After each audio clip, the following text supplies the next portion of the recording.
Good morning, Benson Farm. If we could have everybody come over to rooms B and C, if you can hear me out in the atrium.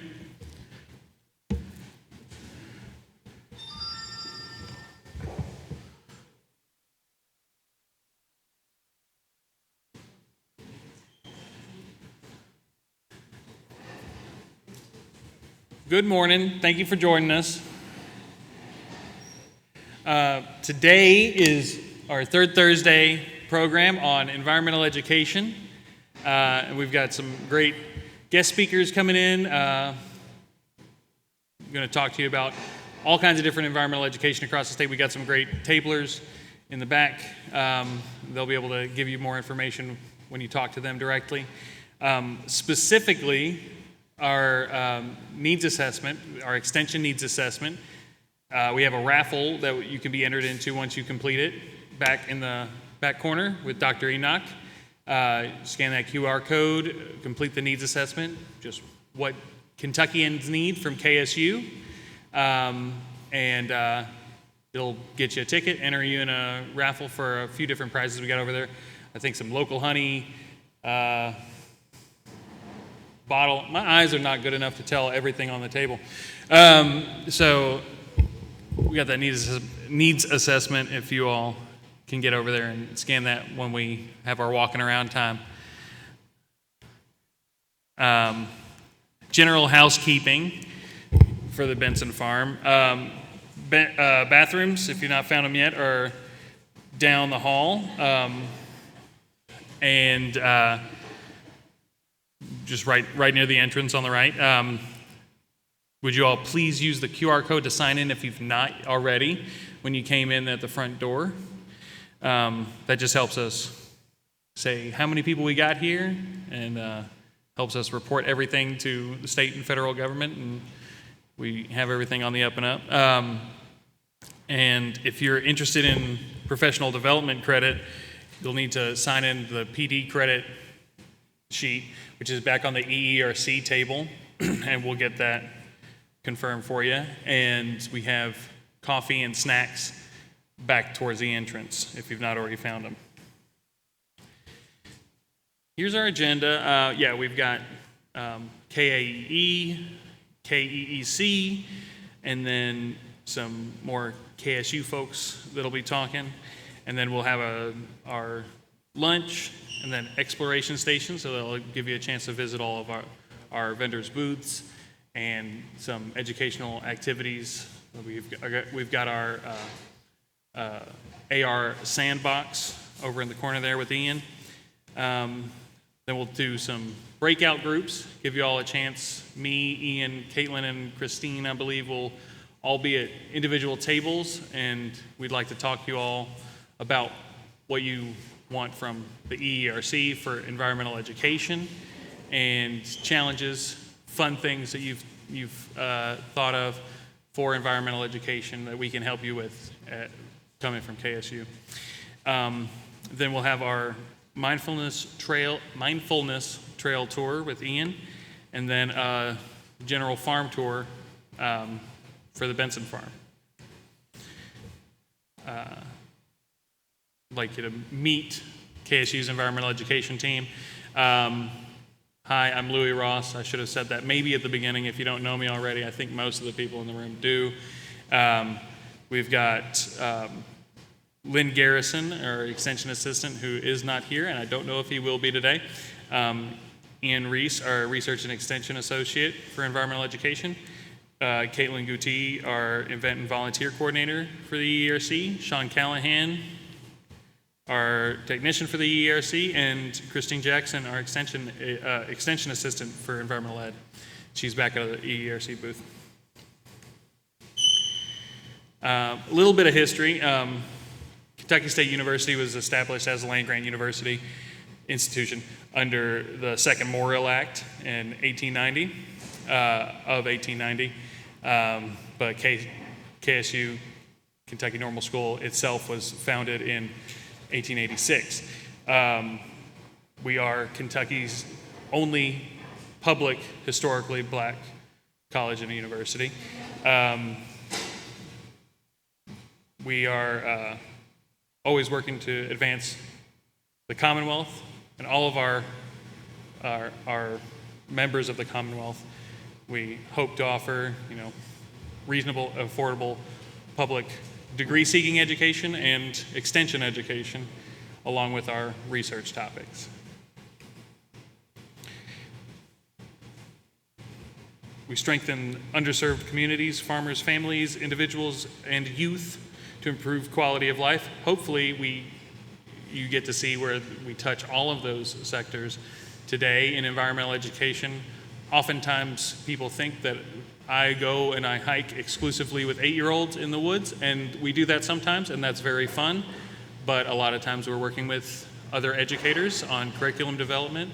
Sometimes we work with businesses to talk about environmental impacts. So we have a wide gambit of how EE touches Kentucky and also KSU as well. Our Environmental Education and Research Center is our other 300-acre farm. This is a 300-acre farm, the Benson Center here, but the EERC is in Henry County, just over the Franklin County-Henry County line. We create a collaborative learning facility that connects faculty, staff, and students to the public to the environment through immersive hands-on activities for learners of all ages. Like I said, all ages. We're happy to have 8-year-olds, but we're also happy to have 78-year-olds hang out with us in the woods. Everybody can be a lifelong learner if we just keep trying. The Environmental Education and Research Center's land was purchased with Heritage Land Conservation Fund Board funds, and so that purchase from a private owner came in 2005. KSU took over the site in 2007. We've been managing it since with basically the same management plan, focusing primarily on conservation and then on education, research, and really a lot of the things that me and Sean, our technician, do out there is make sure that it remains safe and not overrun with too many invasive species. We all know we have plenty in Kentucky. We try to keep ours as managed as possible. If you would like to register to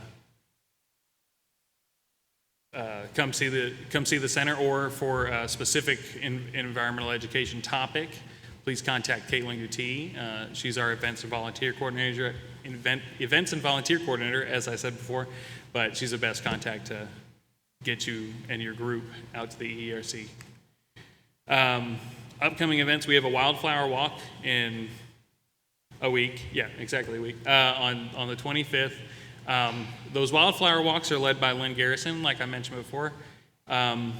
His title is Extension Assistant, but his background is so many decades of extreme knowledge in the natural world, and specifically many years in Kentucky and working with our native plants.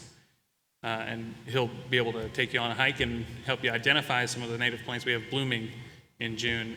These wildflower walks run often from March to October. Sometimes we have enough frosts that we can't do one in March, but they're monthly and they're the last Thursday of the month. If you need a reminder, around the last Thursday of the month, you can have a free public wildflower walk. You just have to drive into Henry County. So what is environmental education? We could define it as a process that increases the learner's knowledge about the environment and related issues.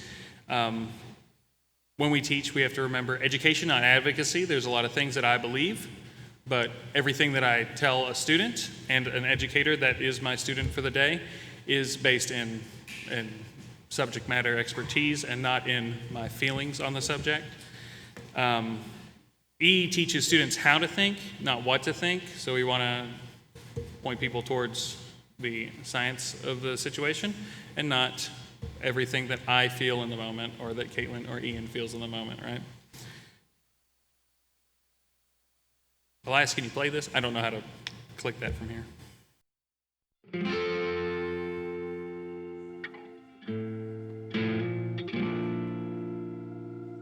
classroom, you're just sitting at your desk learning about it. Out here, you actually get to go and do it. I just love learning how everything is interconnected and how things just rely on one another. I mean, people rely on nature more than we think.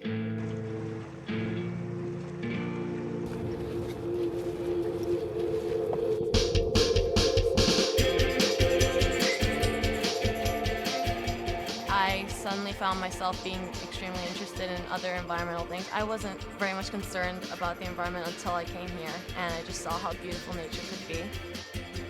What makes a good environmental educator, I would say, someone who knows not only how to connect with nature, but also have a connection with the audience that they're serving, because you can provide and deliver this information, but also have some sort of connection with your students and build this everlasting bond. We use a lot of citizen scientists, particularly a lot of high school students and college students, as it gives these students some real hands-on experience in how to do field work and how to do conservation work, to learn the skills and the knowledge that they'll need for their entire career. It's really a light bulb moment for the students when they can see this used cooking grease transformed into a renewable fuel. You see in their faces this pride, and then also that they realize they're connected some way with each other and their environment. Being from the city at first, I just thought bees were pests. Bees do a lot. They pollinate the food that we eat. When you know that they're so important to everything, then you just, you want to try to protect them like you try to protect something you love,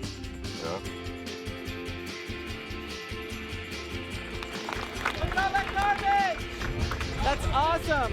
That's not on the beach anymore and never will be. So thank you all. I became stronger, not only physically, but emotionally. I realized that I could withstand a lot of tough conditions. It made me want to encourage myself more and be more ambitious. I think I became more of an environmental freak to my mom. I just had a whole new outlook on life.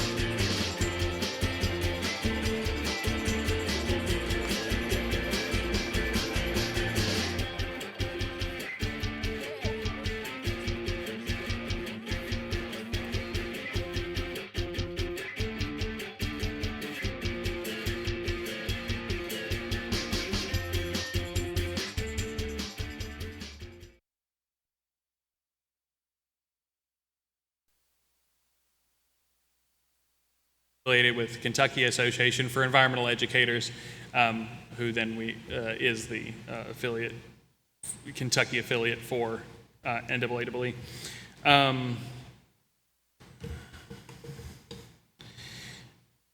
So environmental education versus outdoor learning. Outdoor learning is active learning outside. It's discovery-based and allows students to learn outdoor skills. It's often multidisciplinary. The environmental education often happens within outdoor learning. So we can sit indoors and talk about the environment, but the more impactful projects, hands-on activities, and experiences are all going to happen within the environment and interacting with it. And sometimes when we have air conditioning and a chair, we can ignore a lot of the things around us. So when you're out in the woods or in a pond or a lake, it is a lot harder to forget that you're in nature. At KSU, on the environmental education team, we offer a wide variety of curriculum trainings. 1, 2, or 3, or 4, maybe soon, of our staff are trained to teach a lot of these. And we can provide you with the curriculum guide itself, the written material that you'll work from, and also the skills to to do that with oftentimes a 6 or less hour training for, oh, well, no, even 3-hour trainings for an individual curriculum. Often we'll make it a full day and get you 2 in there. Most of what we like to provide there is a chance to experience the workbook or the curriculum guide. But that doesn't mean we have to cut contact after that. We are also going to be your a resource for you in addition to the book afterwards.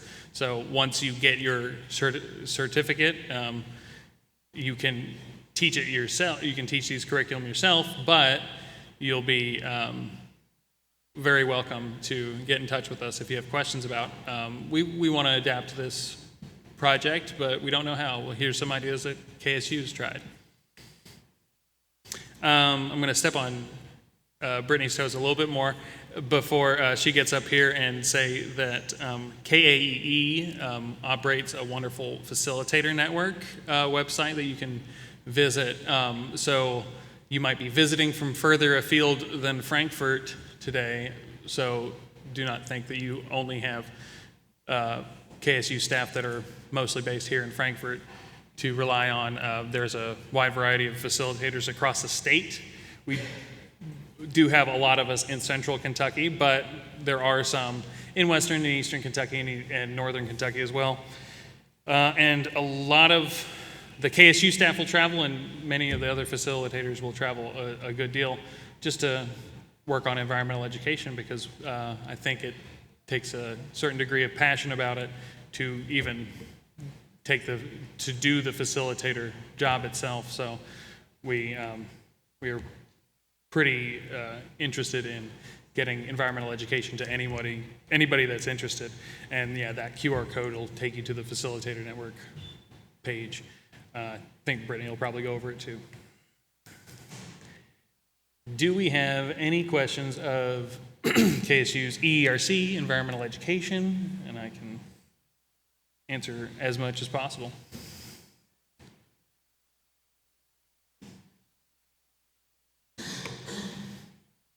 Are you tired of me talking to you? We've got a much more fun speaker coming up. Oh, I'm sorry, man. Where do you find the curriculums? So you can go through KAEE's website to see almost all of those curriculums if you didn't get a snapshot there. They are published by a variety of different organizations, so finding all of them at once might be a challenge, other than on the KAEE website. No, back. Kentucky Association for Environmental Educators is the professional organization that can disseminate all of the information about about environmental education across the state. So yeah, the KAEE website has all of the current curricula that are available to be, you can be certified in, and between their staff and KSU staff and that great facilitator network, somebody can train you and get that to you pretty quickly. Does that answer your question? Yes. One. Yes. I just wanted to ask, how has the response been ever since you started this initiative towards outdoor learning, environmental education? How do you get the students on board? Is it like a curriculum set that we have to attend, or they willingly participate? Because back in Ghana, I had the opportunity to work on outdoor learning, and out there back in West Africa, the students didn't really get the concept of what outdoor learning was. So they didn't even get the opportunity to really express themselves when it comes to outdoor learning, because they didn't know what the concept was. So I want to know, over here, how's the session being for the kids? They normally approach you, or you go there and schedule something to participate in the program? Yeah, so I started full-time at KSU in 2019 as an extension assistant for the Environmental Ed Center, and the manager at the time had only been the manager of the center for maybe less than 3 years at the time. So not that environmental education is new in Kentucky or in the States. Really, as Brittany will say, Kentucky Association of Environmental Educators is about to have our 50th conference. So since 1976, the at least KAAE has been around and active in Kentucky doing environmental education. So on the growth of it and the uptick in my time, we definitely have, we train hundreds of educators a year in Kentucky alone in these curriculum, and many of them are repeat customers, so they'll get projects of Project Wet, and then a few months later they'll come take Project Wild with us, and sometimes they become facilitators themselves and they train other teachers. So it's still a growing field, even though we've had a 50-year head start. We've got some projects hopefully coming up soon, training some JCPS teachers, and really, oftentimes teachers that work in an individual school or in a district, they take on environmental education as an important segment of their teaching, and sometimes they'll move districts or they retire, and sometimes you can really lose access to hundreds or thousands of students just because one person retires. And the important thing is making sure that everyone that we have a chance to gets access to this. That being said, as you asked, the children do not often ask for environmental education. The environmental education that I get impromptu from children is when I happen to be at a park and a kid will ask me what a tree is, and I don't know if they have a special sixth sense about it, and they just know I'm going to know about a tree. But those are really the only impromptu projects or interactions that we have with kids. Oftentimes the children, K through 12, are more of those captive audiences. So we'll have elementary schools, middle schools, high schools come out, and they'll bring 120 kids to the woods, and we work with them on a particular project. So those light bulb moments of wait, I can know something about a bug. It's not just a scary thing. Those are wonderful. I can get in a creek, and this time mom's not going to be mad at me. No, because we're doing something in that creek. We're counting, the insects, and we're doing water quality testing, or we're hiking around in the woods, and maybe even if the kids learn only that Crocs are not the only shoe that they ever need, that is still a lesson. The kids are not going to see, most children, especially younger children, not going to see this as environmental education. This is just education. They're just learning stuff. They're learning information. And we base everything we can in science, and so that they are learning these from these curricula what they need to develop for themselves. So no, we have those captive audiences for children, and then we have programs like the Wildflower Walk or Under the Stars programming, so astronomy and light pollution education, and the public programs for mostly adults to come in, because the kid's not going to drive in or drive out to the ERC. It's the adults that will bring the children sometimes, and the adults that just want to be lifelong learners themselves. We've got a couple of folks that have been to, I'm going to conservatively say 75% of the wildflower walks we've ever been to, and they're in their later years. I don't know their actual ages, but they're just lifelong learners, and they like to take a hike with the flowers. And if that's what you get from it, and you learn a little bit on the side, it's a public program. We're going to be doing it anyway. We're happy to have you. Any other questions? Wonderful. Next, we're going to have Brittany Ray from Kentucky Association of Environmental Education come up and talk about that.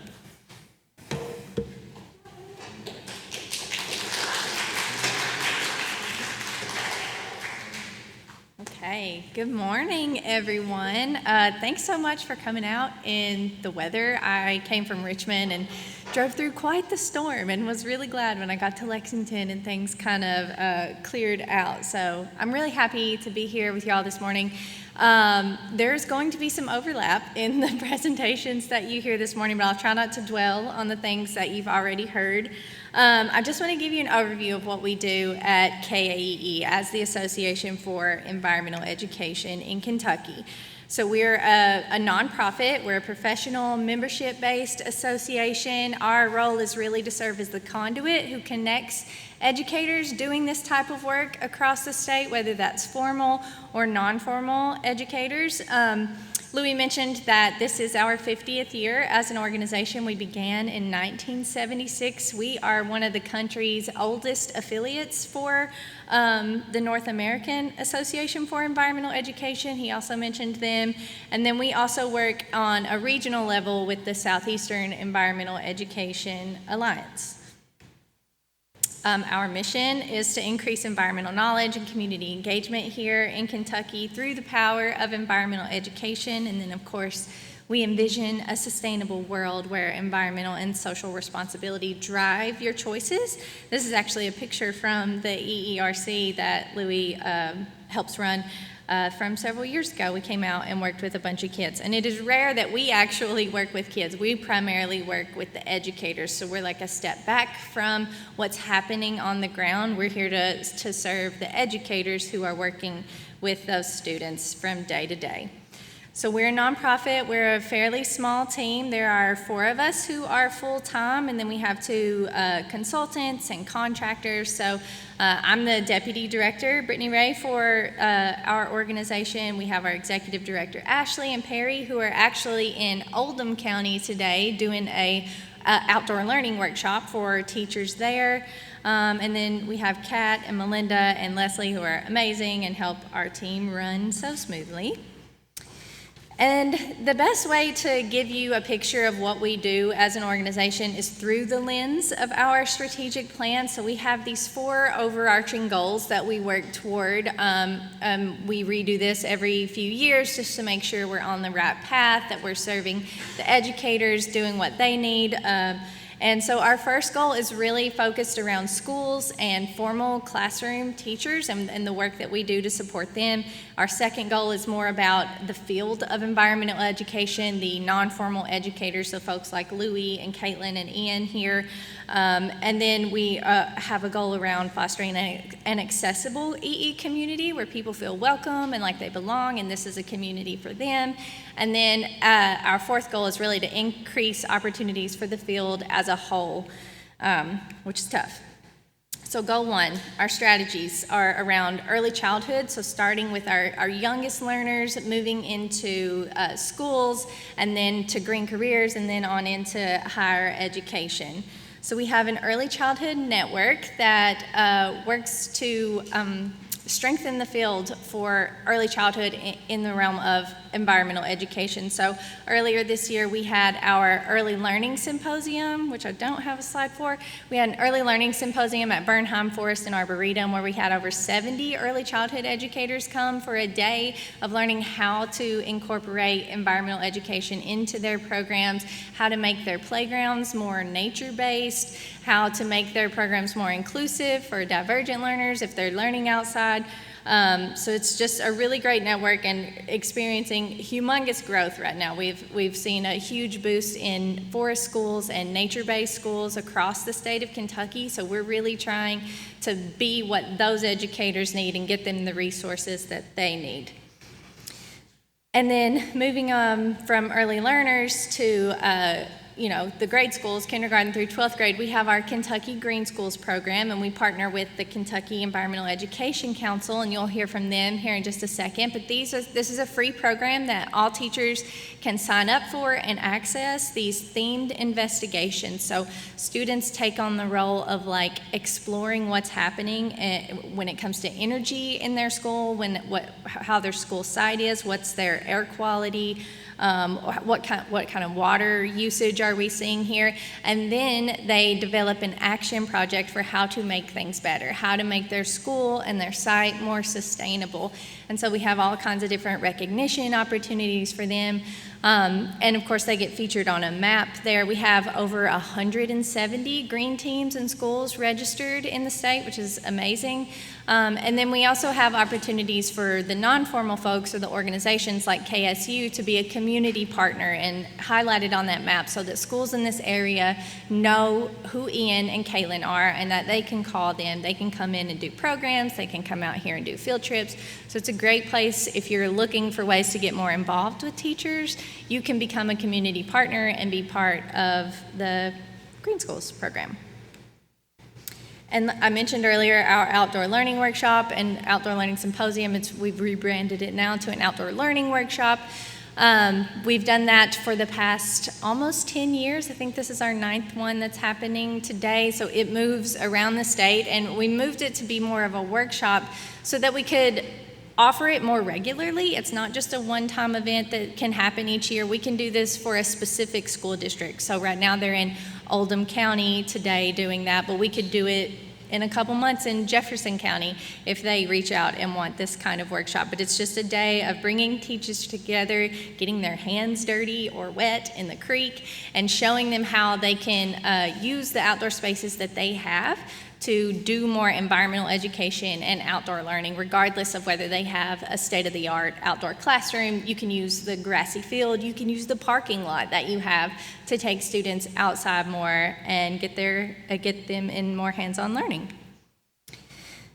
And then one of my slides got removed accidentally by me, but we have our higher education network that Louie and Caitlin and Ian and KSU in general are very involved in. We just had our higher education network summit in Hazard at the Community and Technical College down there, and Caitlin and Ian and Louie, they trained all of those higher ed professionals in Project WET, Water and Earth Systems. So we have a lot of professors who are training pre-service teachers or are training natural resource students in these programs so that when they leave college, they're equipped to do education around environmental issues and different natural resources. So it's a really great opportunity for y'all in higher education to get involved, and it's a bummer that slide's not in here. But if you come talk to me about it in the back, I can fill you in.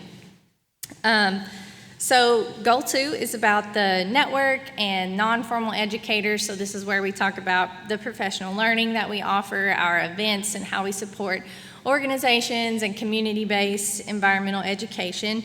So this is kind of our flagship program, our annual conference. And this is our 50th one. It's pretty exciting. We're going to have a really big party in Lexington this year. Our very first conference was in Lexington, so that's why we're coming back to Lexington for the 50th one. Normally, this is another event. Because we're a statewide nonprofit, we try to hit all the different regions each year. So last year, we were out in Owensboro, which is pretty far west, but not the farthest west we could be. So we were in Owensboro. Before that, we were in Moorhead. And so now we're hitting the bluegrass region here in Lexington.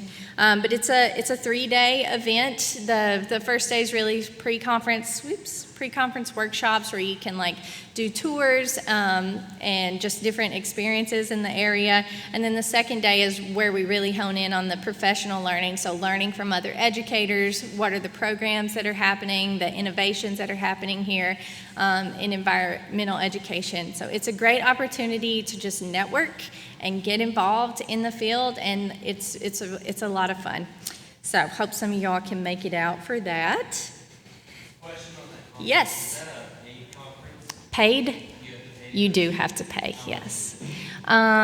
We have one-day options, and I think the one day's $190 or something like that. It's around that. And then we have different discount registration options available. So we have a need-based discount where we don't ask any questions. You can just choose to get 40% off of whatever the base registration is. So we try to make it as affordable as possible, but we are nonprofit, so we're reliant on grants and sponsors and things like that. So there is a cost, but we feed you. You get a lot of learning, a lot of stuff. So yes, those rates are on the website. If you go to that, you'll be able to see them all lined out there. And you've heard about these programs from Louis so far. So we are the state host and coordinator for each of these national and summer regional programs. Project Learning Tree, Wet and Wild, they've all been around. Project Learning Tree just celebrated its 50th anniversary as well. We call Wet, Wild, and Learning Tree kind of our big three. That's typically whenever we do a workshop, it's going to feature at least one, if not all three of those programs. And they're all very time tested. They're wonderful experiences for students and for educators to take these training. They're the most fun workshops, the most fun professional development opportunities that teachers and educators can go to. We also have the NAAEE, their guidelines for excellence. I have some of their materials back there as well that you can see. So we do workshops in those. If you're developing curriculum, if you're developing programs, or just looking at what does good professional learning look like, we have guidelines for that. So you don't have to guess, and you can look at the experts and what they say it looks like. So you saw another picture that had this is just a snippet of all the guides that are available. They have guides that focus on climate, early learners, aquatic species. We have Project Wet obviously focuses on water, Wild is on wildlife, and then Learning Tree is about forestry. But we also have a guide for cave education. So if you're in an area where there's caves in Karst, that is a really great one. Leopold Education, I think we're doing an activity for that later this afternoon. And then that Don't Waste It curriculum is obviously all about waste and recycling. But if you want to be trained in any of these activities, this will help answer your question earlier. Most of these you cannot just buy. You can't, I mean, you can find one on Amazon, but you're not supposed to be able to. You're supposed to go through a professional learning experience to really get the content, get the pedagogy of how to use these guides and how to train teachers. So you kind of have to go through one of our facilitators to get access to these guides. So that's why we offer professional learning. That's why we have that facilitator network, because we're a pretty small team. We can't, be responsible for training all of the teachers across the state. So we rely heavily on folks like Caitlin and Ian and Louie to do these trainings in areas that we can't get to. So on our website we have a calendar where you can see all of the workshops that are happening. Our facilitators let us know when workshops are happening so that we can put them on our calendar and let everyone know what's up. And also, if you want to sign up for our newsletter, we put all that stuff in there too. Are those online or are they in person? They are almost all in person. We have done them online before. We did them online during the pandemic, of course, and stuff like that, but we prefer that they be done in person for sure. Good question. Okay. And here's another picture of our facilitator network. So we usually offer 1 to 2 facilitator trainings per year in person. And we did one earlier this spring. We don't have a date set for the fall yet, but if you sign up for our listserv, you will know when that is happening. And like Louis said, we have facilitators across the state who you can reach out to, and most of them take requests. If you have a group of folks who are wanting trained in Project Wet, they'll put it together for you and do it. So it's a great network of people. I think we have over 75 active facilitators in the state, which is awesome. And this is our online learning opportunities, and some of them do feature in person.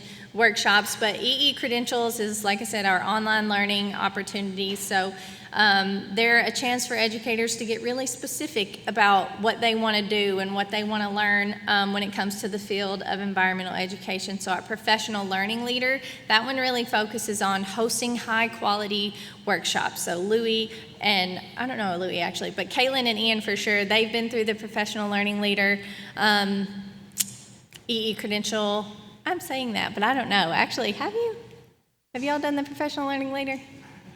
Okay.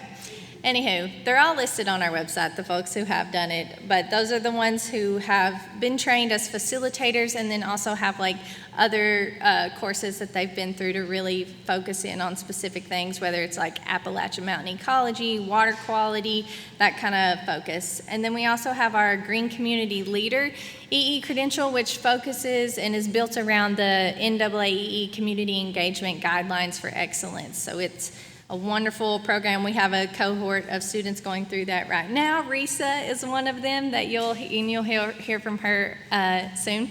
And then we also have ones that focus on climate literacy, green teachers, outdoor learning, and then early childhood. So all of these are primarily online. They're asynchronous. You work at your own pace. There are deadlines that we have that kind of guide you along, but we are flexible on those for sure. We want to make this program work for you and where you are in your professional learning journey. So here's an example of some of the specific courses that will be featured in an EE credential. So we have our Foundations in Teaching Environmental Ed, Climate Science and Communication, Accessible by Nature, that one's all about universal design for learning, and then Environmental Education for All, which is really focused on justice, equity, diversity, and inclusion when it comes to environmental education.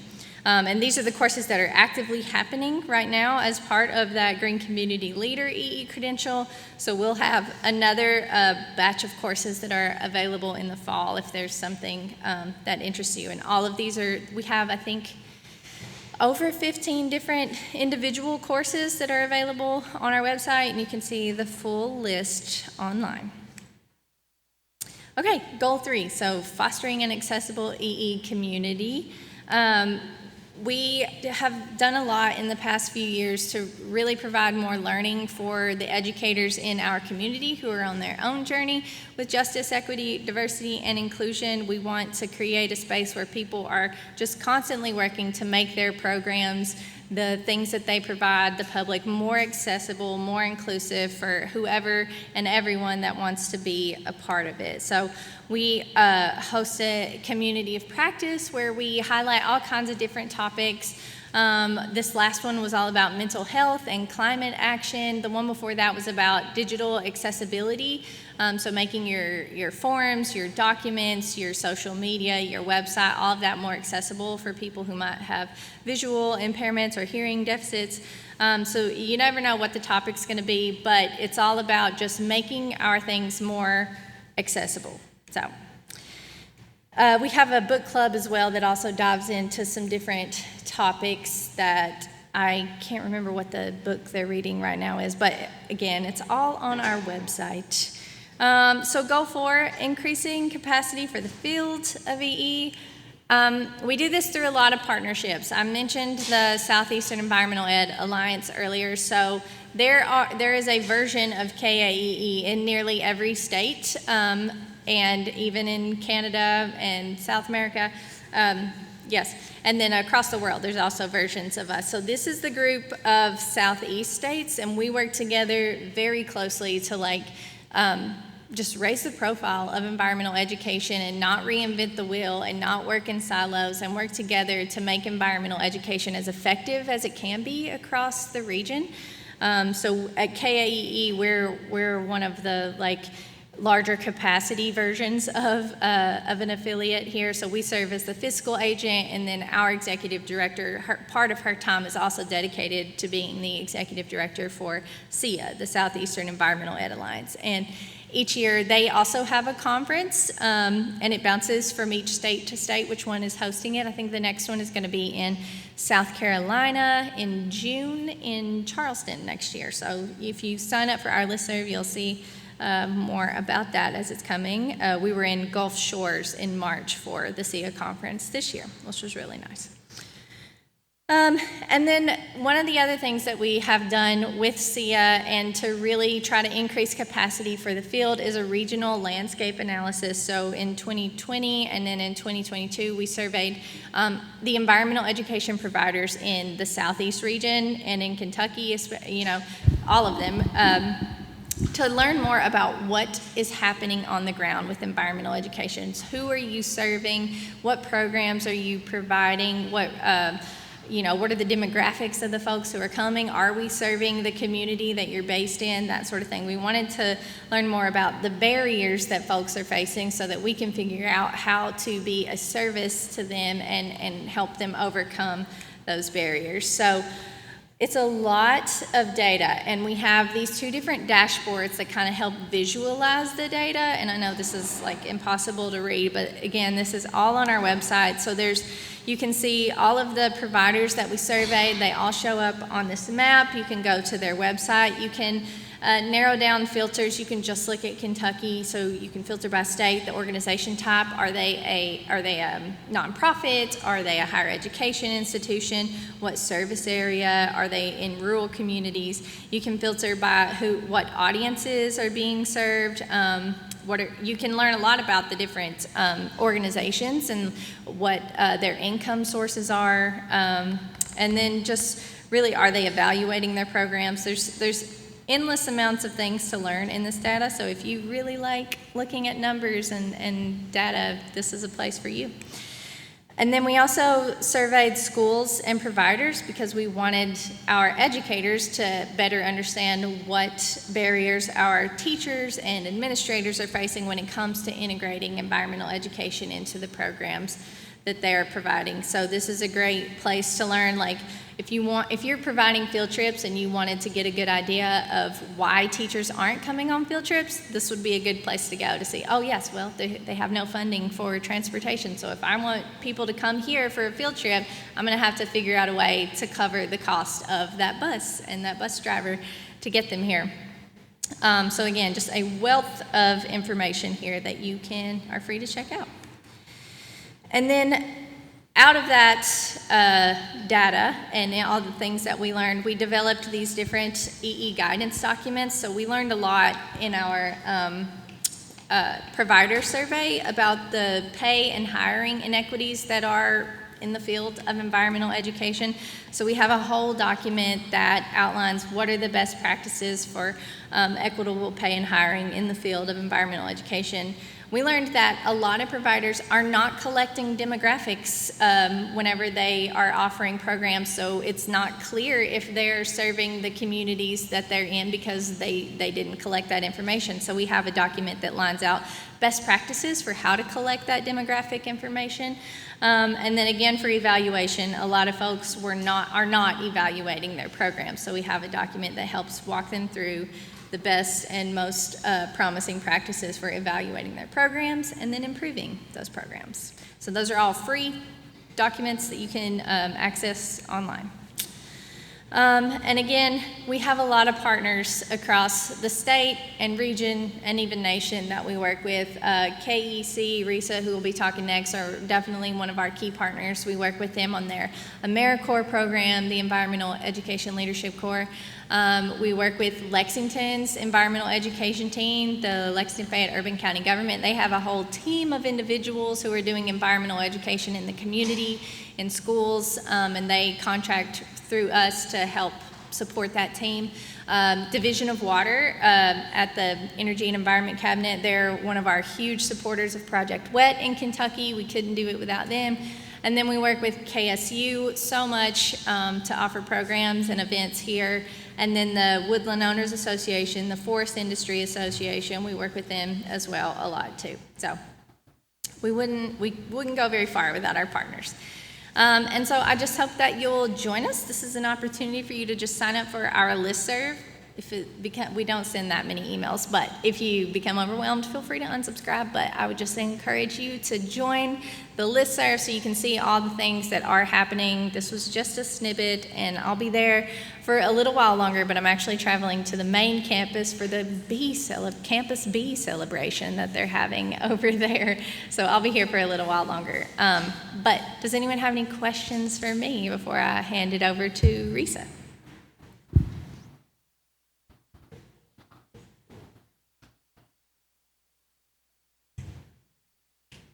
Okay, wait, go on, yes? Good presentation, and just want to re-emphasize that KAEE, it's we just get a funding from USDA, and you are partners with us through Ashley, the executive director. So we are planning to come meet you and talk about, how we can execute the project. Sure. We are partners. Yeah, great. Thank you. Yeah, of course. Thank you. Yes. I just wanted to ask, for the green schools, is there any classification particular to these schools that make them green schools, or they are just hand-picked schools that call them green schools? Yeah, so for green schools, anyone can sign up and form a green team, and then they get formally recognized once they complete an investigation. So they submit to us what they've done to investigate, and then they create an action plan, and we get to see that too and sort of help them, walk them through that. But it's free for anyone to go through the process and get those and do that for sure. Okay, so that means that the green schools should come with certain features or certain curriculum set up for them to qualify as green schools. Well, they become a green school once they've done one of the investigations. Oh. Yes. So they do an investigation, develop a project, then they're recognized as a green school. Then we have I think green, silver, and gold levels of recognition depending on how many of the investigations they've done, how many projects they've developed, that sort of thing. Thank you. Mm-hmm.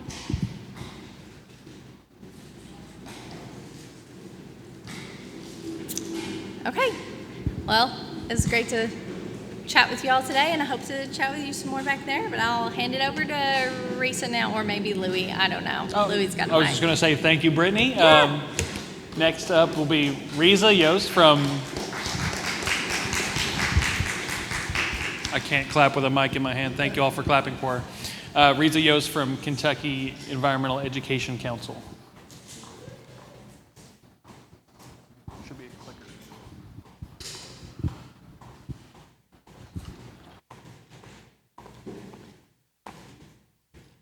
See.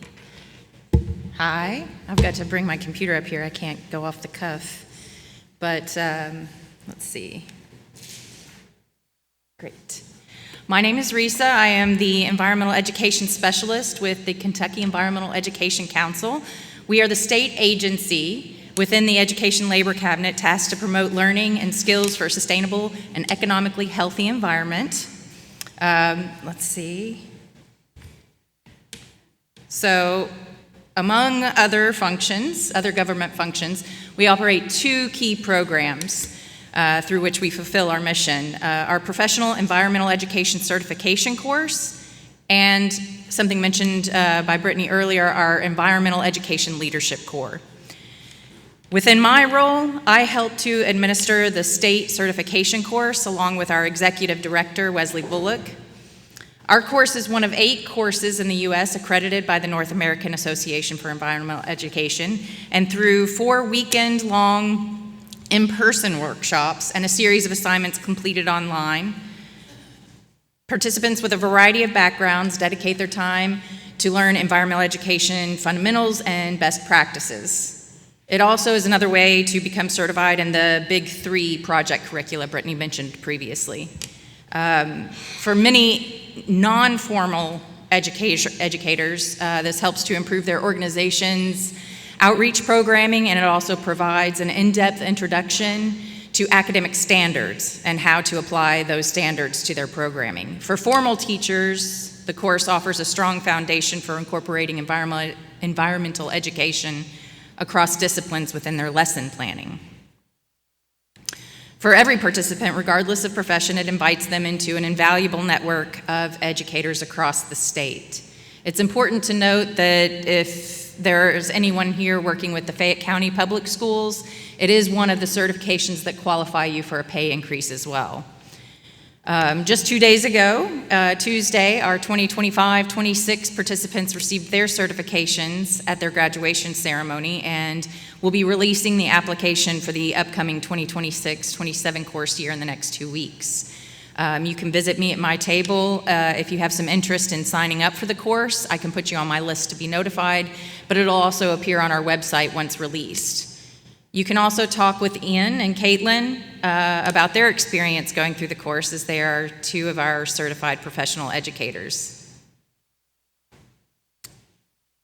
Our other flagship program, the Environmental Education Leadership Corps, or EL-Corps for short, is our AmeriCorps program that places members with site partners across the Commonwealth. For anyone not familiar with AmeriCorps, AmeriCorps is a federal program through which volunteers channel their passions and skills to serve alongside partner organizations and communities across the country to improve lives, strengthen communities, and foster civic engagement through service.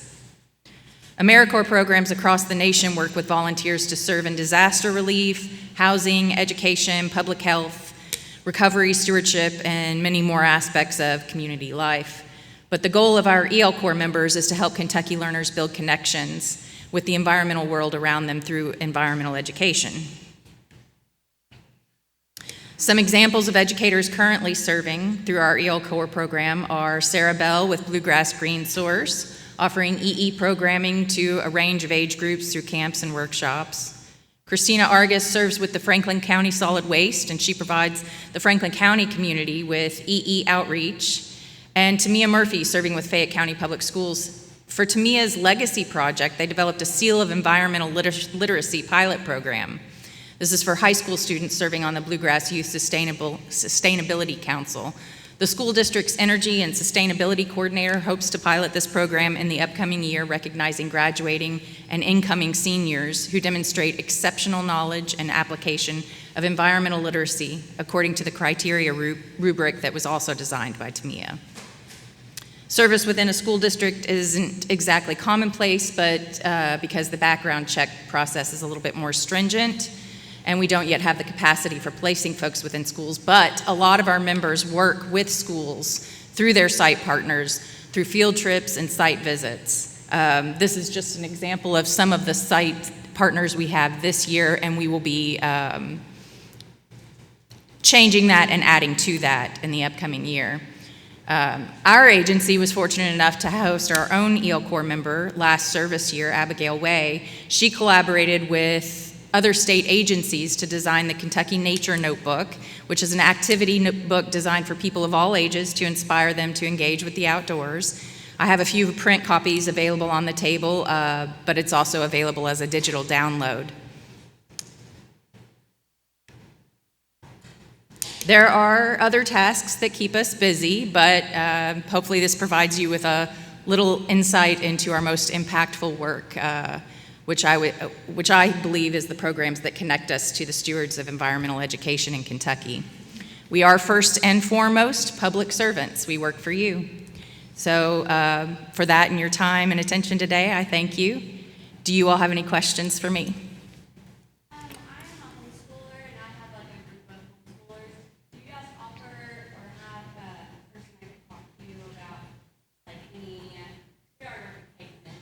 Mm-hmm.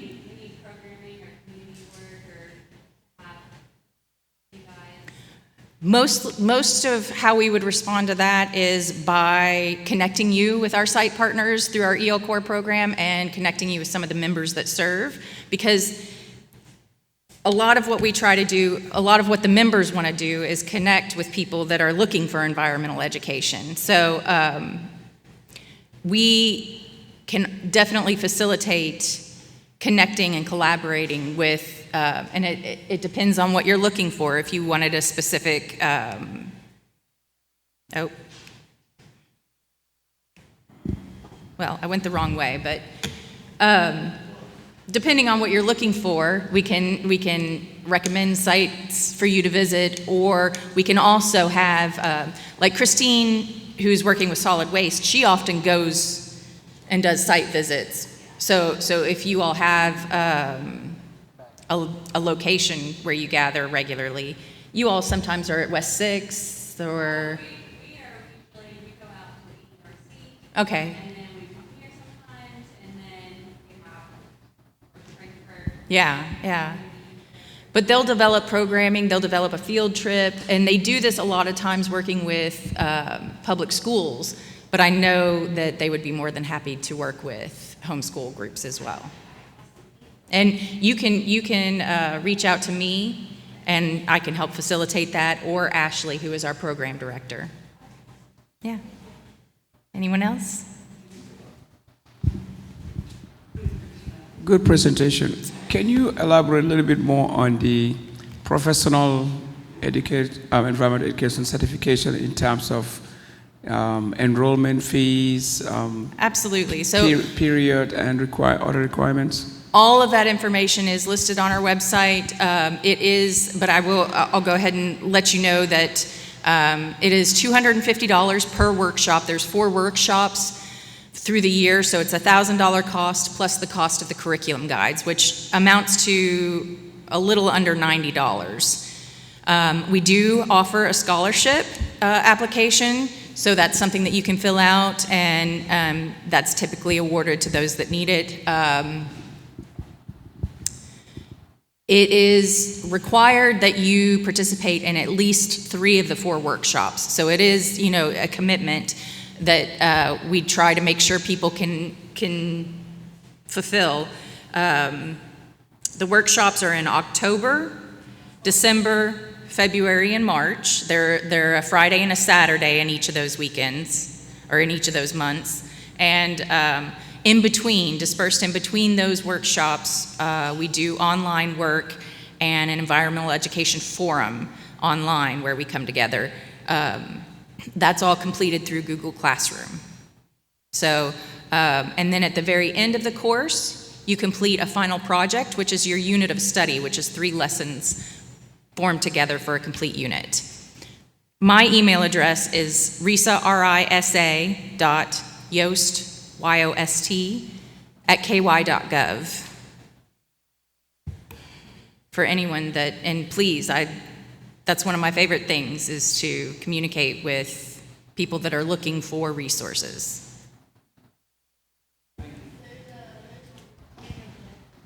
What's that? Oh, thank you. I was just going to say, sorry if you mentioned it, but that cost includes food and lodging, right? Thank you. Yes. Yeah. Yes. The lodging is included in the cost. The meals are included in the cost, and we do our best to accommodate any needs. That's something that we work out through the enrollment process. Thank you, Ann, for thinking to mention that. So, and like I said, you can talk to Caitlin, you can talk to Ian about their experience through the course. You can talk to me. I was in Ian's class. And I would highly recommend it. It's a wonderful experience. If you want a thorough foundation in environmental education and educating others in environmental education. Anyone else? You spot anybody else? Thank you all very much.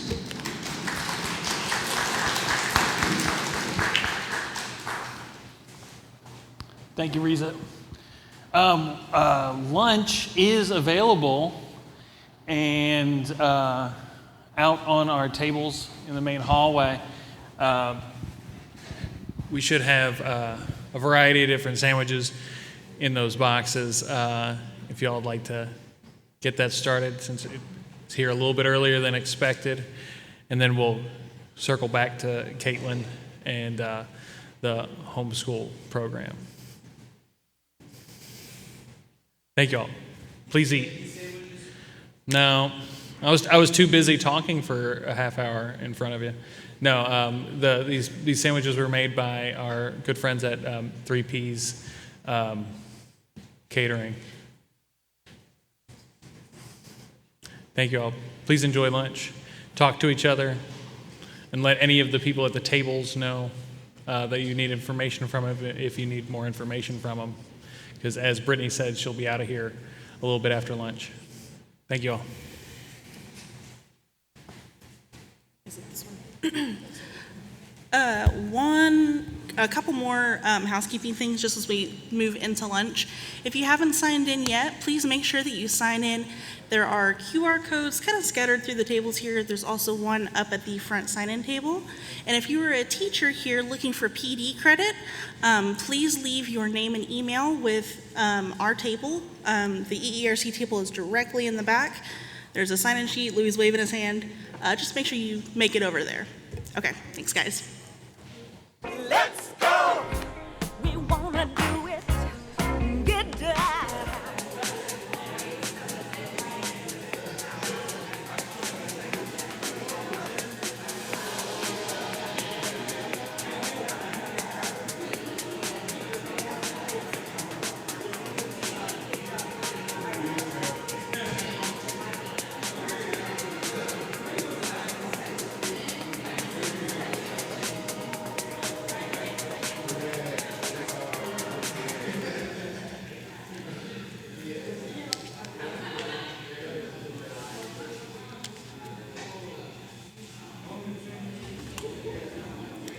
Okay, I think we're going to go ahead and get started.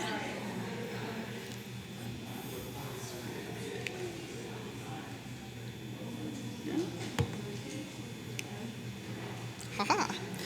Okay, so we're going to take some time here to talk about our Nature Explorers program that we host at the EERC. So our Nature Explorers program is a homeschool collaborative experience program. And so some of our objectives are to provide learning opportunities for children so that they can learn about nature, agriculture, things that are in the world that we live in. We want to be able to create an atmosphere where students can explore the environment around them. They're able to ask questions and grow a lifelong appreciation of nature. And we want to be able to assist homeschool teachers by providing content and materials to teach students different topics that they're going to cover throughout their time.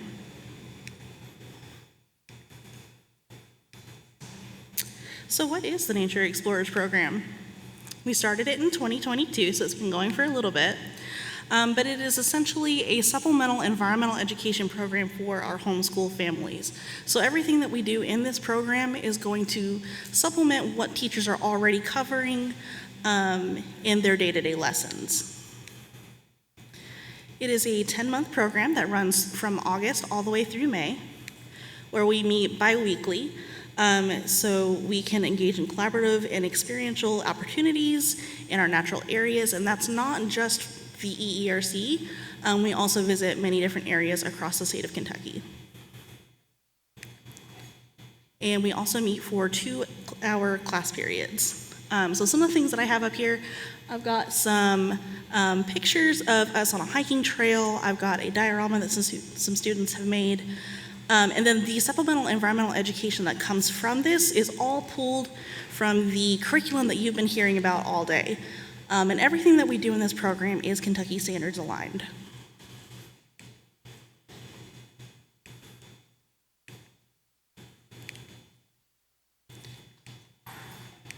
So you've heard a little bit about the EERC. These are just some of the things that we have there. So we use our outdoor classroom, which kind of is set up like an amphitheater in the middle of the woods. We have a covered pavilion that we use. 6 Mile Creek runs right through the bottom along our pollinator plot. We've got a fishing pond and a fishing deck and various hiking trails that we conduct lessons on. And so we want to allow time for students during these lessons out in these natural areas to build experiences with the content that they are learning. So if they're learning about soil, we want to be able to take them out and feel the soil in their hands and see how soil is different in different areas.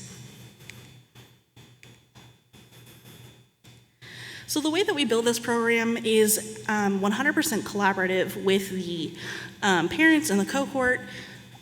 So we want to make sure that we meet with those parents to build the curriculum for the year. So from there, we meet several times, we design a rough outline of what that year is going to look like, and then we continue to meet and refine until we have a schedule that we are satisfied with. And it'll end up looking something like this, where we're going to have a bunch of different units. Usually it's between 4 and 5 units that we study that are going to have 4 or 5 different topics within each unit. Each unit, we also make sure to provide a field trip or guest speaker experience because we want students to also be able to see professionals in the field doing the education, like environmental science work that we're talking about. And it also exposes them to green careers, so that's pretty cool. So our class time is pretty fun. We start off with an opportunity to do nature reflections, which kind of ties into something that we're going to do later with a mindfulness trail, but it's basically just grounding yourself in nature around you. We do bell ringers, which are great opportunities for students to practice speaking in front of their fellow classmates. We'll do a couple lessons or activities or investigations. A lot of those are going to be citizen science stuff or things that we pull straight from those curriculum that we've been talking about. And then we will finish our class with some sort of assessment. Usually it's pretty non-formal discussion. And then we'll have a lunch opportunity. We also provide students packets that has various information that they'll need. But one of the cool things that we do, this is a field journal example that we do. Mr. Ian put this one together. But one of the things that we also do is send out additional resources to parents because we want students and the parents to be able to engage with this content outside of the classroom. So that's going to have a lot of exploratory work and extensions for the lessons that we're covering.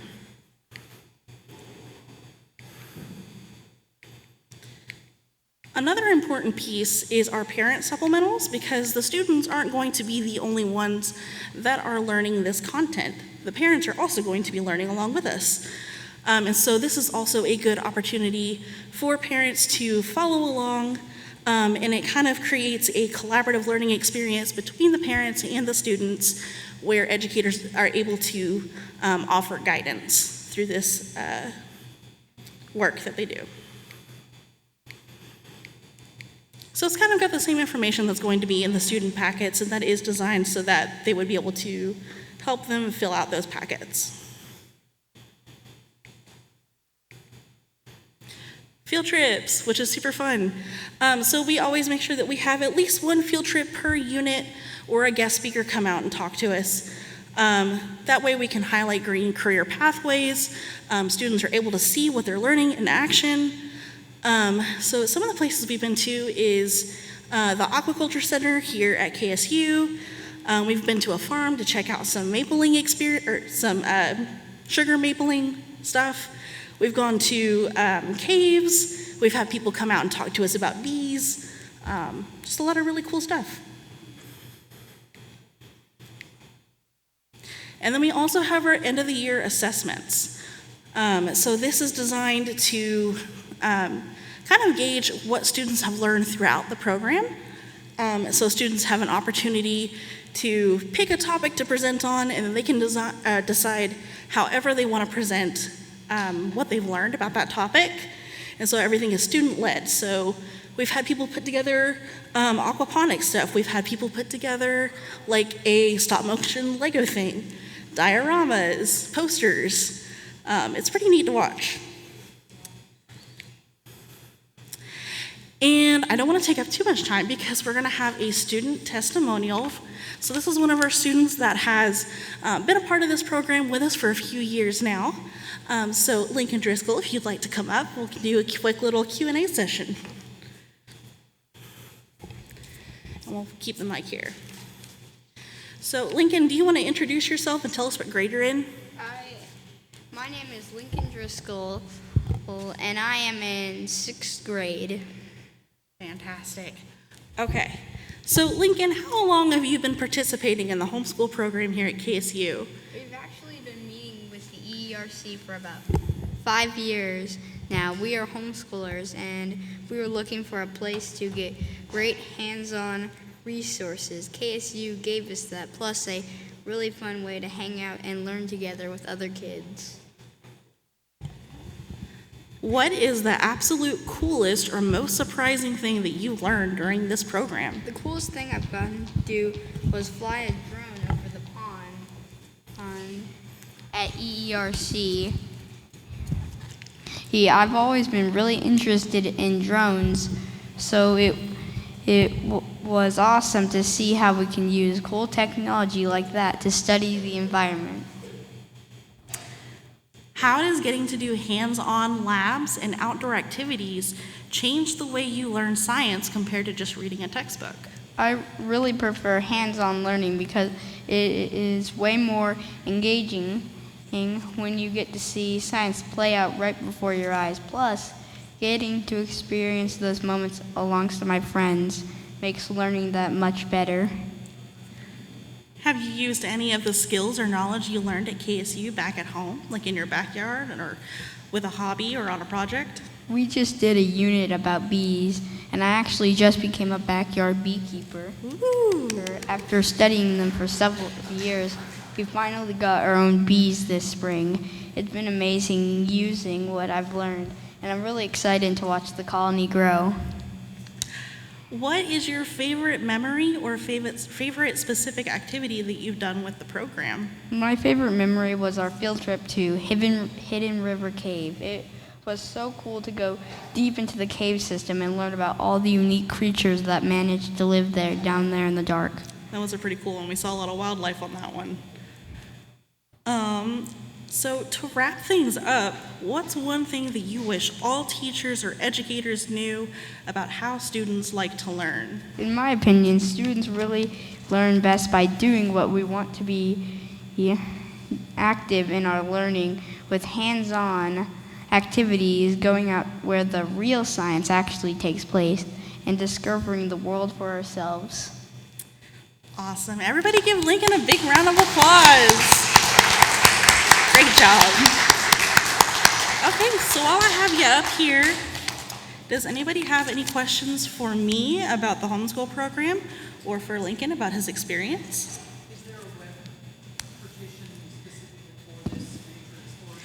Yeah, so if you want to join in on this kind of program, registrations we usually make live mid-July. We do everything working with the parents and teachers. So if you're looking for something specific, reach out to us and we'll be able to get a program together for you. Yeah.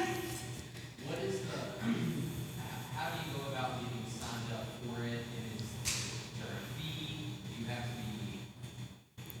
to be homeschooling kids, or is someone not homeschooling kids do this? So this program is specifically for homeschool cohorts, homeschool students. But there is no fee. We work through extension, so all the programs that we offer are completely free. And then what was the other part of your question? That's a great question. I think if you were wanting any of the things like they do, and they can like do some of the stuff in a different setting, like evenings or something like that. Yeah. Some of the same context, if you wanted to get a group out there. Yeah, so if you ever want to get a program like this together, first step is to work with a cohort and talk about what they would like to get out of different science topics to cover, different places they would like to visit, and then you can refine a curriculum from that. And if you have any questions like specifically about how to begin that process, you can always reach out to me. We can meet up and kind of walk through it at a slower pace.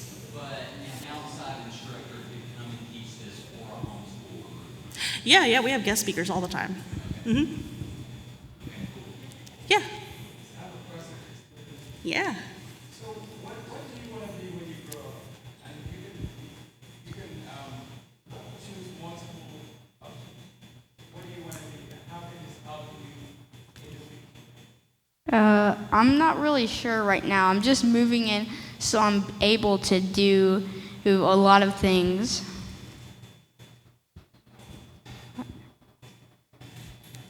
Does anyone have any other questions for either of us? All right, well, let's give another big round of applause. Great job, Lincoln. I'll take that microphone from you. Great job. All right, and then I am going to pass this over. I believe Louis is next. He's going to lead us through a activity. Is Louis in the room? While we're tracking him down, I'm going to run through some announcements again. So make sure you've signed in if you haven't already. Make sure you've left your name and email with us if you're searching for PD credit. And we would very much appreciate it if you took the time to fill out our community needs assessment, which is on the tables here in paper copy. There's also a QR code if you would prefer a digital version. That's up at the front desk if you fill that out. Then you do get entered into a raffle to win one of the prizes on that back table, KSU branded stuff, which is super cool. And that will be announced at the end of the day. All right, and I'm gonna go ahead and pass this over to Louis.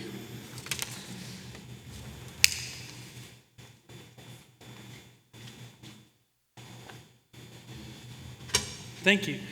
All right, so we talked today a little bit about environmental education, and I think we tie a lot of environmental education, outdoor education to science. So I want to say explicitly that not all of it has to be science.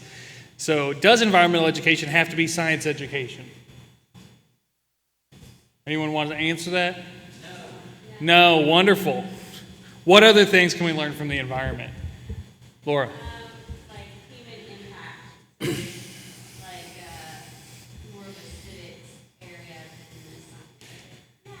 Exactly. Yeah, human impacts, social, civil, art.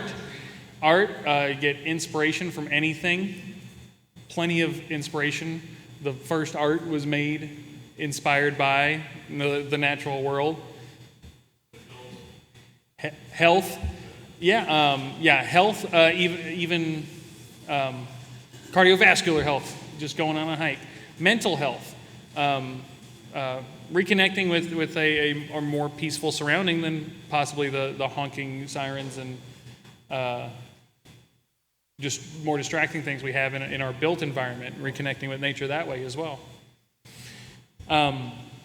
Those are some of the different formats and schema that we can connect to the environment without having to exclusively work on science-based education. So what I'm going to talk to you about today, and we're going to do a lesson. So you're going to be my children today. Everybody's going to be a member of the class. We're going to talk about a Sand County Almanac. I always change it to the definitive on accident. A Sand County Almanac by Aldo Leopold. Was written mid-60s, published early 70s, I believe. A wonderful exploration of this one gentleman, Aldo Leopold, a naturalist, writer, thinker, author, an examination on his feelings and his experiences in his environment. He owned a farm, and he would write often about his experiences with not only his farm animals, but the natural world. So we're going to do a lesson that relates to seasons today, and we're going to talk about, we're going to lean a little bit science-y, and then I'm going to give you homework, and since I don't have a time that you have to re-attend, you don't have to do it, but I would encourage you to do it just to get into the mindset of looking at the environment in a different way than you already do. Many of us already work in the environment. Many of us are educators of the environment, but every time we can step outside of our own expertise, it allows us to see other people's POV and our environment's, the animals' POV in a lot of cases. So first, we're going to start with this passage from near the beginning of a Sand County Almanac. On our farm, we measure the amplitude of our spring by 2 yardsticks, the number of pine planted and the number of geese that stop. So if we've got some people I think I recognize from working on their masters at KSU, if you said that to your advisors at KSU, at any research institution, those are your 2 metrics, I think your committee would laugh you out of the room. That doesn't make sense. That's not a research topic, is it? And that's not what we're doing here. This isn't for the greater world, because realistically, what Mr. Leopold plants in terms of pines and what he sees in terms of geese is not going to change anyone's life but his and the environment that he's taking part in. So what he's doing is relating the things around him to how he gets to feel about the environment. So when we get to witness a songbird, that's wonderful, that's fun, and no matter how good I am at reinterpreting it and whistling it back to you, or if I record it and show you the day afterwards and say, I heard this really cool songbird, you're still not getting the same experience that I got. So relating to our direct experience is what we're going to try to do today. And I'm going to keep it as sciencey as possible with this one, so you all can still feel a little bit easier with it.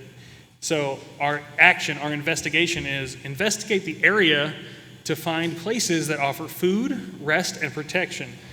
If you were a migrating bird, where would you land for the night? And what I'm going to task you all with today is we're going to take a tiny field trip. It's going to be our first walk around the center, if you've not already gone out and walked for lunch. I'd like you to go outside, and I want everybody to look for these things. I'm not going to make everybody talk. We're not going to stay till 6 p.m., but I want a few of y'all to call out to me after we're done here. After you're done looking around, I'm going to send you out for maybe 5 minutes, and we'll come back in. Go outside and try to identify what places you would find food, rest, and protection if you were a migrating bird. Okay. Everyone up. 5 minutes means back in our seats at 12:52.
Thank you all for taking that field trip for me.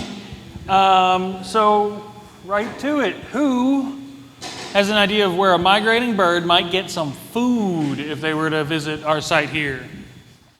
Noah Pond. The pond? Chicken coop. You ate chicken. You ate chicken. Good eat chicken. You ate chicken. Either the raised beds or the pawpaw orchard. Yeah, the pawpaws could offer some food. The raceways, you said? Raised beds. Yeah, the raised beds are a good option for food. Any other ideas? The pawpaw trees. Pawpaw trees, yeah. The pawpaw orchard. This young lady here, I saw have to deal with something that might have been food for a bird. What'd you have to swat away? I don't know what it was exactly. Some kind of bug. Many birds are insectivores, so there's probably plenty of bugs that are food for them here. Trash can. The pond, the raceways. Chelsea? Bunch of birds are going to the barn. So that might lead to our next option, rest. Right now it's pretty windy out there, isn't it, with those storms? So where around the farm are we looking for rest? In the lettuce. And the what? What's the thing on top of that view with water going? Gutters. In the gutters, you could hide in the gutters maybe, if you're a little bird. Chelsea mentioned the barns. In like if you were like a bird that like a small one, you could in the rafters over there you could stay. Yeah. So yeah, any of the buildings. What else do we got around here? I see a bunch of something that we did not plant as KSU staff. I see a bunch of green that we did not plant when I look out those windows. All the trees. So all these trees that we manage as just border rows and stuff like that, as fence rows for the farm. We got tons of roosting and hiding spots from short-term rest and shelter to long-term shelter if they need to build a nest. That's another reason they might be entering those barns, right? Collecting straw and or hay to build a nest. Something light that'll hold some heat and they can maintain homeostasis. So in Hamburg Pavilion, they nest in between where cars park in those little medians. And they like dig up mulch. So because they don't perch, they nest. Yeah, down in mulch, exactly. Killdeers, you don't know how many times people pull up to the farm and have to park somewhere else than they thought they were going to park because our gravel is rampant with killdeer eggs, and we'll put cones around them. And if you've been out here before, when that happens, it looks like we have some mystery curse on a couple of parking spots. It's because of the killdeer, and we try not to drive over them to park on top of their eggs. And they will attack. Most cars survive killdeer attacks, though. I'm more worried about the birds. Any other protection that we're finding here as migratory birds? I saw a few good options in some of the taller grass fields. Maybe some of the ones that were maybe a foot or so higher seemed like some good options. A lot of the other options seemed like, other things people were saying, barn rafters, the rafters of the pavilions out here. If there are any water-related birds, obviously probably down towards the water, the pond down there, under the pontoons, things like that. Yeah, water birds will have some shelter if they're down in the reeds around the pond. You brought up the grasses. One of the groups that we don't have here today because they're celebrating Bee Campus USA, KSU 1 year, woohoo, on main campus, have a pollinator habitat restoration plot down at the back end of the farm, which I don't think you could see from the patio here, but if you knew it was there, you would know that they grow, I think 11 or 13 grasses that they planted from seed, in addition to a litany of forbs, a bunch of flowering plants for the pollinators to get nectar from, but also all of those grasses that grow up in bunches and that grow tall offer shelter from the animals that, like Katie was saying, cannot necessarily perch in a tree and aren't going to be digging the mulch themselves, but they still need protection in the grass there. Any other ideas on any of those? Food, rest, or protection? I think that was a good list. I think that was a wonderful time. So what places, and Katie kind of brought up in Lexington that they have different substrates, so the mulch and stuff. I don't think we have much mulch out here. But the different substrates in your backyard. What other food rest and protection can migrating birds find in your backyard? That's what we need to be thinking about next for ourselves. And maybe, do you want to service the migrating birds more? If you have the opportunity and you do have a yard that you can plant stuff in, can we change what we do so that we give those opportunities? Some native plants that have fruits that might be of interest to birds, like mulberries, yes. So and other some of those native plants as well.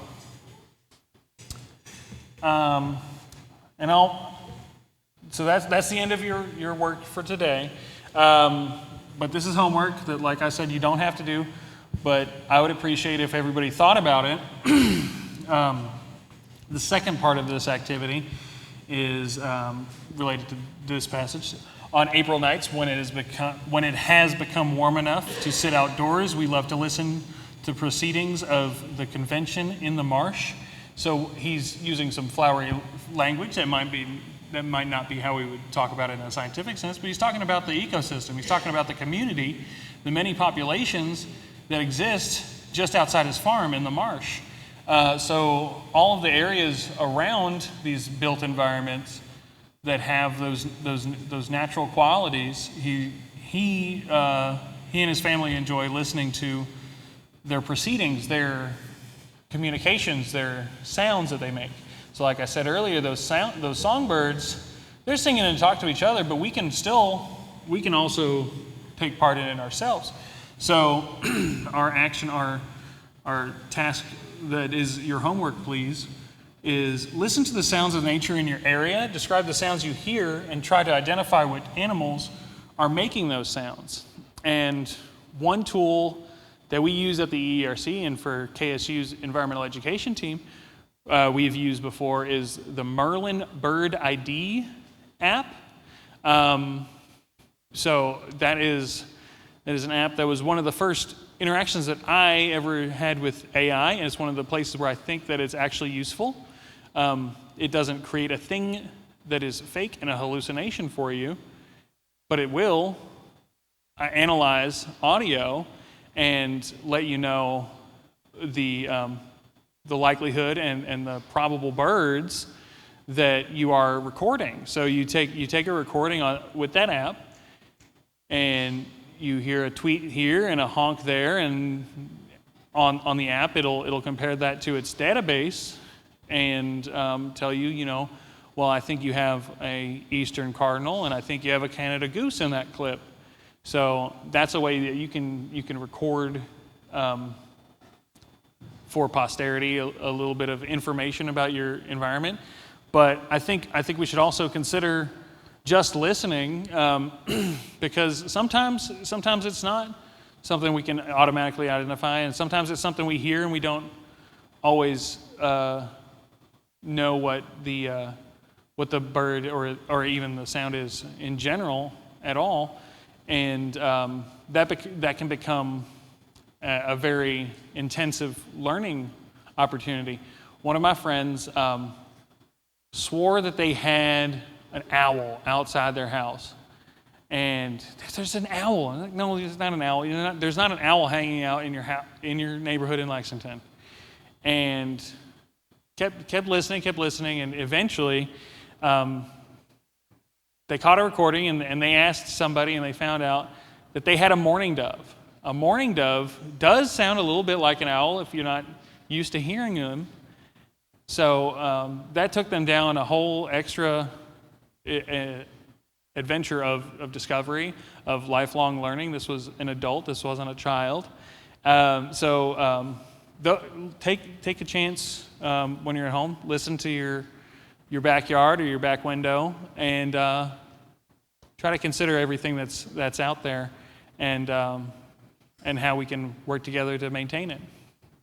Thank you all. Do we have questions?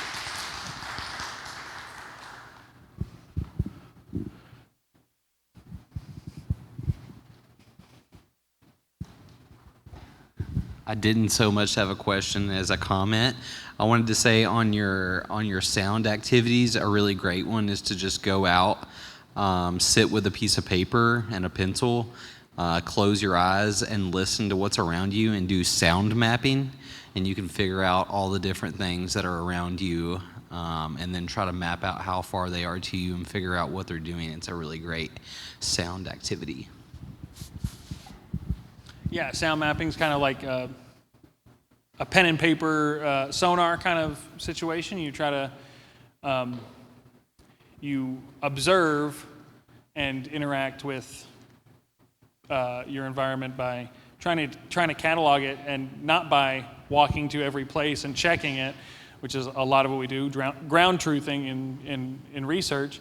But this is a way of taking account of and organizing what you have in your backyard, or really wherever you stop with your notepad. Thank you, yeah. And reflective, it's good for reflection. Any questions, any other comments? Thank you all very much. And I'm gonna pass it to our exploration stations and community partner exhibits. So I want everybody to take a chance to, Ian, we got the sandbox going? Yeah, I want everybody to take a chance to visit Ian at our AR sandbox, a chance to visit the Kentucky Watershed Watch table, a chance to visit the KEEC table and the Environmental Education Research Center table. And again, if you've not taken our needs assessment survey, go check out Dr. Amentepe's QR code and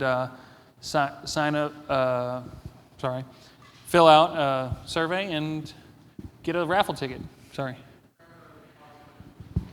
Oh, grab a box lunch if you want more. We don't want anything to go to waste. We're going to probably be doing these exploration stations for another, call it 20 minutes.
National Fire Day?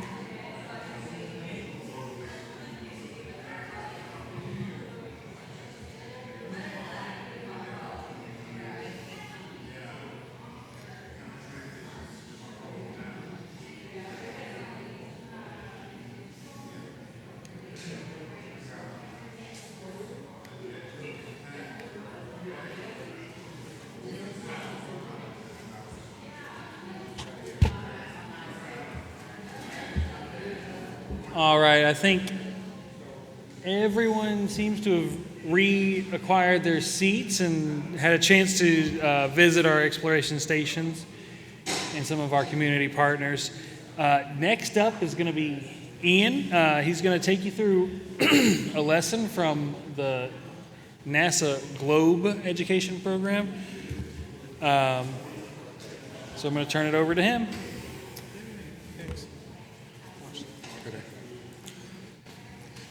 Well, hello, everybody. Good to talk to you all together at once.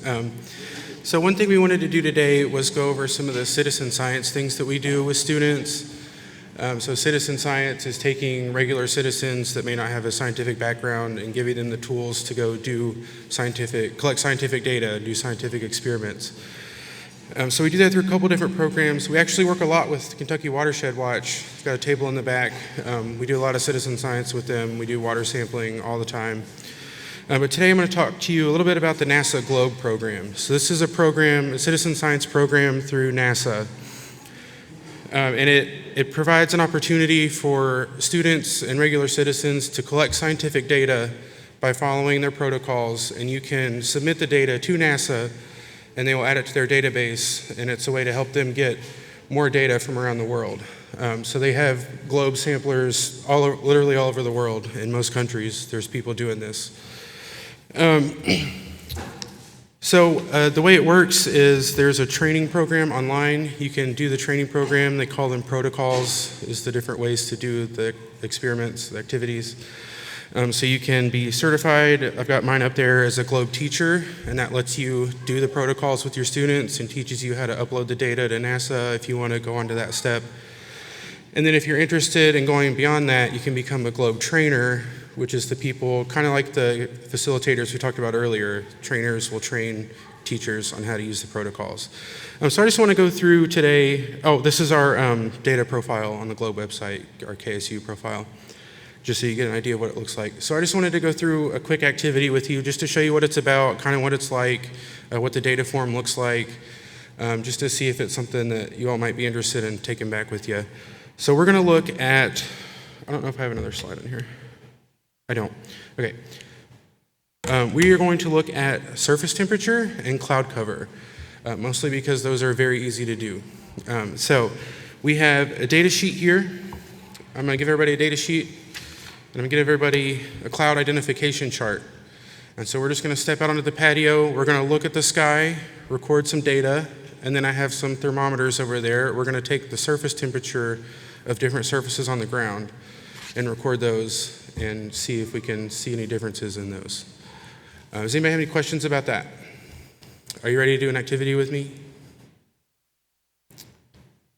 Anybody? Okay, cool.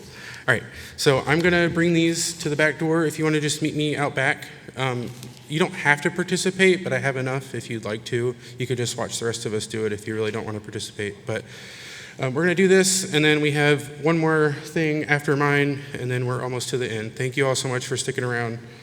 I'll see you out back.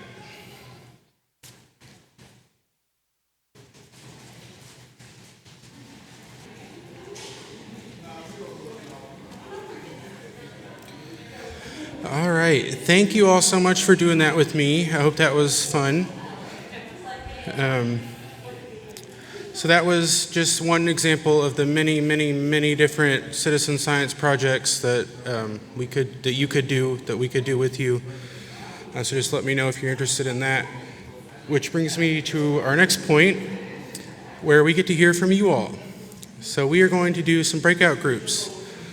So we are going to split the ERC team, so that's me and Caitlin and Louie and Christine. We're going to go to 4 different tables in the room, and we invite you to join us and just tell us what you need? What are your needs? How could we help you? What? Oh, bring a writing utensil if you have one. Anything else, Caitlin? All right, cool. So we got about 30 minutes, so you could jump around to different tables. Just come to talk to one of us and let us know how this has been and what we can do for you and what ideas you have, and we're excited to talk to you.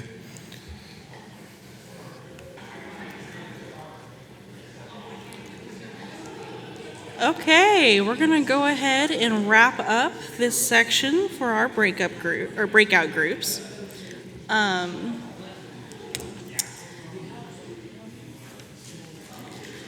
At this point, before we move into our mindfulness trail tour and our farm tour, I do want to have a couple announcements. So first off, if you have completed the community needs assessment and have entered the raffle, we're going to go ahead and do that raffle now.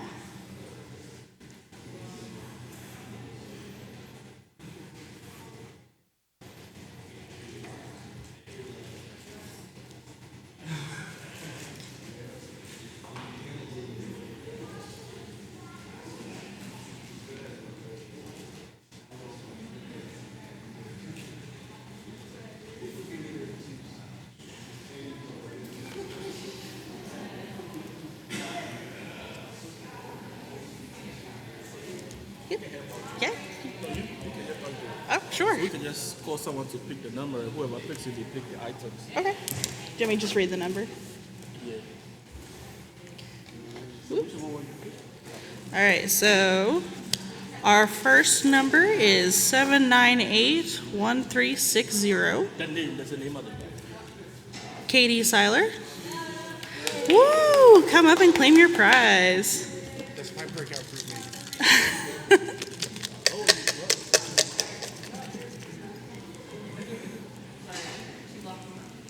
So you pick one of them. Salad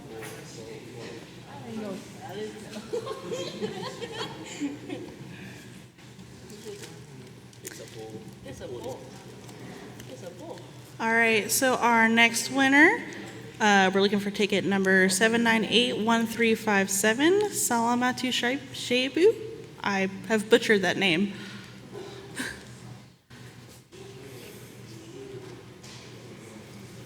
Shaibu. Shaibu? Who is Shaibu? Not here? That's why you gotta stay till the end.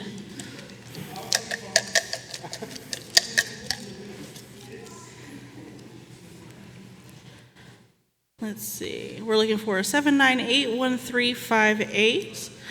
Is this Thomas. Thomas? Okay. Great. Woo!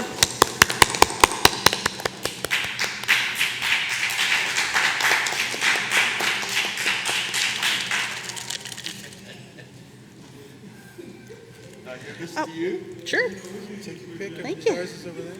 Now what do I do? You pick one of your choice. Any of these? Yeah. Can I pick this one? Sure. Thank you. That's what I would have picked. All right.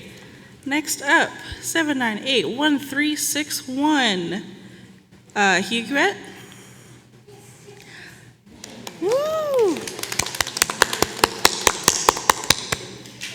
Thank you.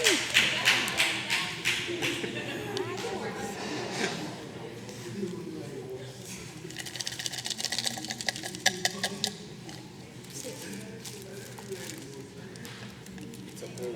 You can pull it. Our next one is 1355, Laura Driscoll.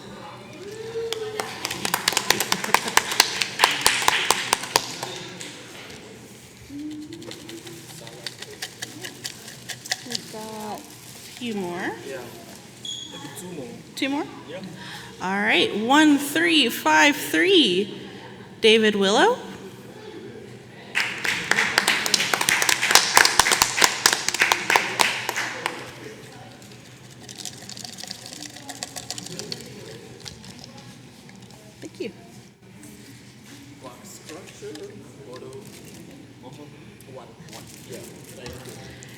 And our last winner of the day, 1362, Joycelyn Kenny. Joycelyn? I get to pick another one. Oh, all right. Thank you. Thank you guys so much. Thank you. No problem. Yeah. Do you want these? No. Okay. All right, and then Ian, do you have any announcements before we go into mindfulness trails? I don't think so. If there's box lunches left still, to have those. I think that's all I got for now. It's all you? Okay. All right, we are almost there, almost to the end. Thank you again for sticking around with us. So I just want to have a brief discussion about environmental education and mental health and share some resources that we have that we found useful. So just as an introduction, I got this information from an article from the American Psychological Association. And so these are just some key points about what we know about environmental education and being in nature and the effect on mental health that has. So we know spending time in nature is linked to both cognitive benefits and improvements in mood, mental health, and emotional well-being. Feeling connected to nature can produce similar benefits to well-being regardless of how much time one spends outdoors. Both green spaces and blue spaces, aquatic environments, produce well-being benefits. More remote and biodiverse spaces may be particularly helpful, though even urban parks and trees can lead to positive outcomes. So the bottom line is the more exposure to nature that you have, the more likely you are to have a better well-being, better mental health experiences. And so just a few resources that we like to help facilitate that. In the environmental education world, when people are teaching about climate change especially, there's what's known as climate anxiety that especially younger people feel sometimes when they're learning about all the disruptions and things going on in the world. They can get really anxious about that. And so these are some resources to kind of guide you through that. If you're working with an audience that is feeling that anxiety about climate change, you can help work through that. So this one, Climate Change and Mental Health from the Soil and Water site, this is a UK resource, but they have resources for youth and adults, educators, extreme weather, online PD resources, and communicating about climate change. And then this is another one from the Climate Mental Health Network, which is a nonprofit that focuses on mental health and climate change education. So just something to keep in mind if you're talking about sensitive topics, especially like we've been to Eastern Kentucky and we've talked about flooding and that kind of thing. That's environmental education, but that's something that's also impacted that group of people. So just you want to be mindful about the topics you're going over and you want to have resources to help if you do need that. So these are about climate change, teaching climate change. And then these are more about general mental health and how using the outdoors and environmental education can improve your mental health. So we have an article here about forest bathing. I put QR codes if you want to go to the website and get that information. So if you haven't heard of that, it's a Japanese system called Shinrin-yoku. We call it forest bathing, but it's basically essentially meditation in the forest. So it'll walk you through what to do. So just a way to go outside and just feel where you are and meditate and improve your state of being. I did this once, and one part I particularly liked, there was an empathy part. And so it talked about being empathetic with the trees. So you were supposed to stand there and look up and pick a tree and mimic the movements of the tree. And if you do that for a while, it may sound silly sometimes, but it can really help you get in tune with your surroundings and calm you down quite a bit. And I like forest bathing, so I included it here. This is another one from Minnesota. Just a list of resources on that website about different ways that you can incorporate the environment to improve mental health. So there's a tab for families, health professionals, early childhood and K-12 educators, age-friendly, Black, Indigenous, and other people of color, community leaders, and even more resources. There's tons of resources. Basically, if you can get outside, that's probably going to improve your mental health. So we want to try and do that as much as we can. And so on that note, I want to tell you about a project that we did, the Mindfulness Trail. So you may have seen the signs already outside. But a mindfulness trail is a self-guided walking tour featuring mental health and wellness prompts. The goal is to help people practice mindfulness outside. So it's regular mindfulness practices, but it's going outside and using the environment to do those activities. And we got this idea from a talk by Cooperative Extension from Nelson County at UK. And they had started this project.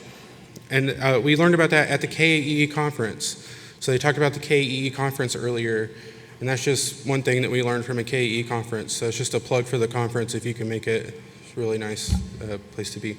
But so this UK Cooperative Extension one, on this side, the black and white one, that was their flyer. That's what she gave us when she was explaining how they did it, and they have a program set up.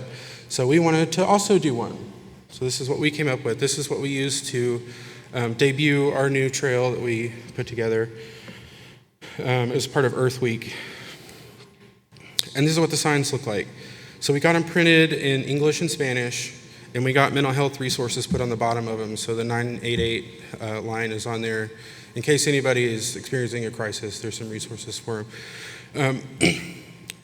But so, this is our last thing for the day besides the farm tour. So I want to encourage you all to go back outside, check out the signs, and do a couple of those activities, and just see how you feel. Just read the sign, do what it says.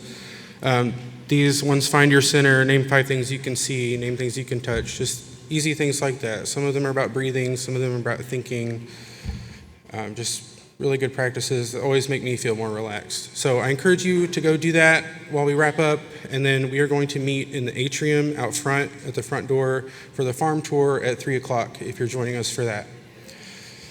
Make sure you're signed up for the PD credit form if you need PD credit. And I think that's all I have. Does anybody have any questions or comments? All right, so the signs are set up if you'd like to check them out. Otherwise, join us at 3 in the atrium for the farm tour. And thank you all again so much for coming.